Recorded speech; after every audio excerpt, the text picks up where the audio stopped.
Hello everyone, back to my channel K M family. আসসালামু আলাইকুম। কেমন আছেন সবাই? আশা করছি ভালো আছেন। যে যেখানে আছেন সুস্থ আছেন। আলহামদুলিল্লাহ, আমিও আপনাদের দোয়া ভালোবাসা ভালো আছি। তো আজকের নতুন আরেকটা ভিডিও নিয়ে আপনাদের মাঝে হাজির হয়ে গেলাম। নতুন দিনের ভিডিও নিয়ে আপনাদেরকে স্বাগতম।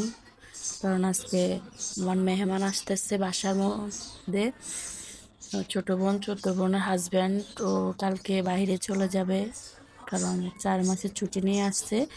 ও আবার কালকে চলে যাবে, এটার জন্য আজকে আমার বাসায় আসতেছে এবং বলছে সাথে বোন আসবে না মানা করছে, তারপরে ওর হাজব্যান্ড বলতেছে আসার জন্য। ও কখনোই আসেনি, যতবার আসছে ওর হাজব্যান্ড একে আসছে, ও আর ঢাকা কখনো আসে না। এর নাকি লজ্জা লাগে, ভালো লাগে না, মানে ইমোশন হয়েছে। আমার বোন আবার, আমার বোনের জামার প্রতি ইমোশন বেশি। সে মানে খুব হাজব্যান্ডের প্রতি খুব একটা কেয়ারিং, তো এটার জন্য ও কান্নাকাটি করবে, এটার জন্য আসবে না। তো তারপরও কি করছে, বলতেছি আসবি না, এখন আমার বাসায় না আসছস, তা আসবে, ওরে নিয়ে চলে আস। তো পরে আজকে ওরা আসবে, তো এটার জন্য রান্না তো করতে হবে, ও চলে যাবে। তো এখানে আমার বাসা থেকে তো পরে চলে আসলাম, গরুর মাংস এখন রান্না করব। কারণ বাইরে থেকে গরুর মাংস নিয়ে আসছে। এখন ওই জায়ফল জত্রিক দিতেছি, প্রথমে লং এলাচি দারচিনি এলাচ সব দিয়ে দিচ্ছি, আর এখন একটু জায়ফল জত্রিক দিচ্ছি, আর একটু বাদাম বাটা দিচ্ছি। আজকে কি কি মশলা দিচ্ছি আপনাদের সাথে একটু শেয়ার করব। আপনারা তো হয়তো নাও জানতে পারেন আমি কি কি মশলা ইউজ করি। একটু রসুন বাটা দিয়ে দিচ্ছি, এরপরে টক দই দিচ্ছি, ধনিয়ার গুঁড়া দিয়ে দিচ্ছি, জিরার গুঁড়া দিচ্ছি, আদা দিচ্ছি, আর এখানে হলুদের গুঁড়া দিচ্ছি, এরপরে মরিচের গুঁড়া দিচ্ছি, একটু সরিষার তেল বেশি ভালো লাগে। সরিষার তেল দিলে গরুর মাংসটা খুব ভালো লাগে। আর এই যে একটু লবণ দিয়ে দিচ্ছি, আর এখন একটু কাঁচামরিচ দিয়ে দিব। আসলে গরুর মাংসের মধ্যে যদি আপনার ঝাল না হয় তাহলে ভালো লাগে না। কারণ আমার শাশুড়ি সবসময় গরুর মাংসের মধ্যে একটু ঝাল দিলে মানে খাইতে খুব ভালো লাগে। আমি ওনার কাছ থেকে শিখছি কিভাবে গরুর মাংস রান্না করে। তো পরে দিয়ে আবার একটু দিয়ে দিলাম, লেবু দিয়ে দিলাম। লেবু দিয়ে তারপরে একটু অনেকক্ষণ মাখে, ভালো করে মেখে পরে দিয়ে ঢাকনা দিয়ে প্রায় আধা ঘন্টা 40 মিনিটে রেখে দেবো। রাখার পরে অন্য অন্য কাজ সেরে নেব।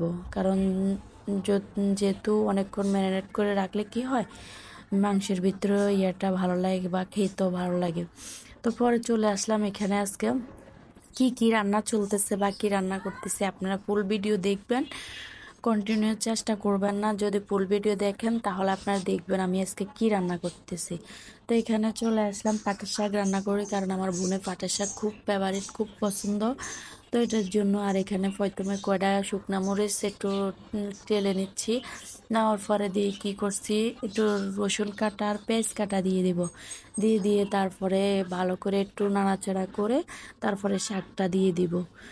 তো আসলে এভাবে আমি কিন্তু শুকনো মরিচের গুঁড়া করে খাইতে পছন্দ করে। এখন আমার বোনেরা এভাবে গোটা দিলে ও ভাতের সাথে করে কামাই খাইতে খুব ভালো লাগে। উনি ওটা, আমার ছোটো বোন ওটা পছন্দ করে। তো এটার জন্য একটু দুইটা আনছি সাথে, তিতা ডিমি এবং মিষ্টি, সরি, তিতা পাটের শাক তিতাটা এবং মিষ্টিটা দুইটা মিক্স করে রান্না করছি।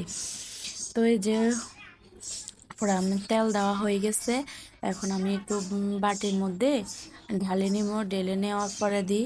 তো করব, আবার অন্যটা রান্না করব। তো আপুরা ভাইয়েরা দেশ বিদেশ থেকে যারা আমার ভিডিওটা দেখতেছেন ফুল ভিডিও দেখবেন। যদি কোনো অংশ আপনাদের কাছে ভালো লাগে আপনারা লাইক দিয়ে দেখা শুরু করবেন। কোনো অংশ ভালো লাগলে আপনারা সাবস্ক্রাইব করবেন, ফুল ভিডিও দেখবেন। কালকে একবার বলছি আমি ভিডিও দিব না, কারণ দেখেন আমি কত ভিডিও দিব। আমি মানে এখন কি বলবো, আজকে এতটা বছর আমি ভিডিও চালাচ্ছি এখনো পর্যন্ত। আমাকে কালকে সব আমাকে যারা সাপোর্ট করে সব আপুরা ভাইয়েরা এবং ভালো ভালো কমেন্টস করছে। আমার কাছে খুব ভালো লাগে, ওনারা আমার খুব সাপোর্ট করছে। আপু আপনি ধৈর্য হারা হবেন না, আপনি ইয়া করবেন না, আপনি যেহেতু করতে রয়েছেন আপনাকে আল্লাহ ধৈর্য দেখ। কয়েকটা আপু আসলে নাম বলবো, কোন কোন আপু আমাকে বলছে, পরের ভিডিওতে আমি বলবো কোন কোন আপু আমাকে বলতেছে, সাহস দিচ্ছে আমি কি করতাম না করতাম। তো পরে দিয়ে এখানে চলে আসলাম, ওই যে মাংসটা যখন অন্য অন্য রান্না হয়ে গেছে, করলা ভাজি করছি, এরপরে ডিম করছিলাম, ডিম ভাজি করছি। আর এখানে মাংসের জন্য প্রেসার কুকারও বসাই দিচ্ছি, যেহেতু দুপুরবেলা একটু হচ্ছে, আগুন কম। তো এই যে এখন প্রেসার কুকার থেকে আলু দিইনি, তো এখানে প্রথমে পাতিলের মধ্যে আলু দিয়ে রাখলাম করে টমেটো দিয়ে, আর এখানে ওই মাংসটা আবার ঢেলে দিলাম, দিয়ে তারপরে কতক্ষণ নাড়াচাড়া করে পানিটা একটু সিদ্ধ করব। যখন আপনারা সিদ্ধ পানি দিবেন তখন আরও ভালো লাগবে। আর এখানে আমি একটা গুঁড়া মশলা ব্যবহার করতেছি, এটা শাহি গুঁড়া মশলা। যারা এই শাহি বা মেজবানি গুঁড়ো মশলাটা ইউজ করেন তখন মাংসের কালারটাও খুব সুন্দর আসবে, এখন মাংসটা খেতেও খুব ভালো লাগবে। যারা কিভাবে রান্না করতে চান, একবার হলে আমি যেভাবে রান্না করছি আপনারা এভাবে একটাবারও দেখবেন, আপনাদের মাংস অবশ্যই 100% শিওর দিয়ে আমি বলতে পারি আপনাদের মাংস রান্না খুব কালারও আসবে এবং ভালো লাগবে। আপনারা যদি একটা বার দেখেন আমি যেভাবে মাংসটা রান্না করছি এভাবে, এ তো দেখেন কালারটা খুব সুন্দর চলে আসছে, আর যে বলক আসতেছে, মাংসটা খুব সুন্দর। আর আজকে আছে না, আজকে গরুর মাংসের দাম প্রচুর পরিমাণ, আজকে গরুর মাংস প্রায় 800 টাকা করে আনছি। তো এই অবস্থায় আর কি। তো চলে আসলাম একটু ভর্তা বানানোর জন্য, 2 ভাগে ভর্তা বানাবো। এক ভাগে ধুন্দুল দিয়ে দিয়ে গুঁড়া দিয়ে শুটকি দিয়ে এ, বাজি করবো, ভর্তা বানাবো। আর কটা মাছের ভর্তা বানাবো। আজকে 2 ভাগে ভর্তা বানাইতেছি। তো যেহেতু বোনের জামাই চলে যাবে তোরে, তো ভর্তা দিই, ও আবার ভর্তা ফেভারিট, খাইতেও ভালো লাগে। তো কারা আপনার আমার রান্না পছন্দ করতেছেন বা আপনাদের কাছে যদি ভালো লাগে, এখন সবাইরে দাওয়াত দিলাম, সবাই আমার বাসায় আসবেন, আসলে আমার সাথে যোগাযোগ করে আমার বাসায় চলে আসবেন, সবাইকে আমি রান্না করে খাওয়াবো। তো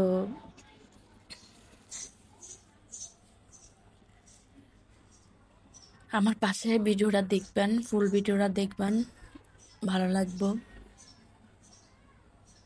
ভালো লাগলে লাইক কমেন্ট সাবস্ক্রাইব করবেন। সবাইকে অসংখ্য ধন্যবাদ আমার পাশে থাকার জন্য, ফুল ভিডিওটা দেখার জন্য। আল্লাহ হাফেজ, আসসালামু আলাইকুম। সবাইকে ধন্যবাদ, অসংখ্য অসংখ্য ভালোবাসা এবং